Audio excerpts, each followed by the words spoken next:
Hi అండి, ఎలా ఉన్నారు? అందరూ బాగున్నారా? 10 months పైన ఉన్న పిల్లలకి స్నాక్ రెసిపీ అయితే చూపిస్తానండి. పాలకూర మొక్కజొన్నతోటి కార్న్ టిక్కీ అండి. పిల్లలకి స్నాక్గా చాలా బాగుంటుంది. దీనికోసం ఫస్ట్గా మనం మొక్కజొన్న అయితే ఉడకబెట్టి తీసుకుందామండి. ఉడకబెట్టిన మొక్కజొన్న మిక్సీలో వేసుకొని కోర్స్గా గ్రైండ్ చేసుకుందాము. తర్వాత కొన్ని పాలకూర ఆకుల్ని కూడా వేడి వేడి నీళ్ళలో వేసి ఒక 2 to 3 minutes వరకు ఉంచుకొని తీసి సైడ్కి అయితే పెట్టుకుందామండి. నెక్స్ట్ ఇంకొక 2 ఆలుగడ్డలు ఉడికించి పెట్టుకుని ఆ ఉడికించిన ఆలుగడ్డ స్మాష్ చేసుకొని దాంట్లో 2 tablespoons బియ్య పిండి, చిటికెడు సాల్ట్, 1/2 teaspoon పసుపు, 1/2 teaspoon మిరియాల పొడి, అలా కూర, అలాగే మనం గ్రైండ్ చేసి పెట్టుకున్నాం కదా మొక్కజొన్న, అది కూడా వేసి మెత్తగా పిండిలాగా కలుపుకుందామండి.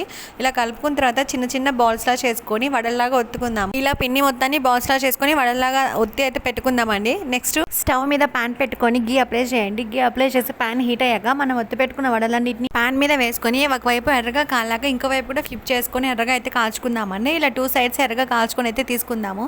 ఇంతే కార్న్ టిక్కీ అయితే రెడీ అండి. పిల్లలకి వేడివేడిగా సర్వ్ చేసుకోండి. పిల్లలు బేబీ ఫ్రెండ్లీ చట్నీతో అయితే మీరు సర్వ్ చేసుకోవచ్చు. ఎలా అనిపించింది మీకు రెసిపీ? నచ్చిందా? నచ్చితే ఒక లైక్ ఇవ్వండి. అలాగే నా ఛానల్ ఫస్ట్ టైం చూస్తుంటే సబ్స్క్రైబ్ చేసుకోండి.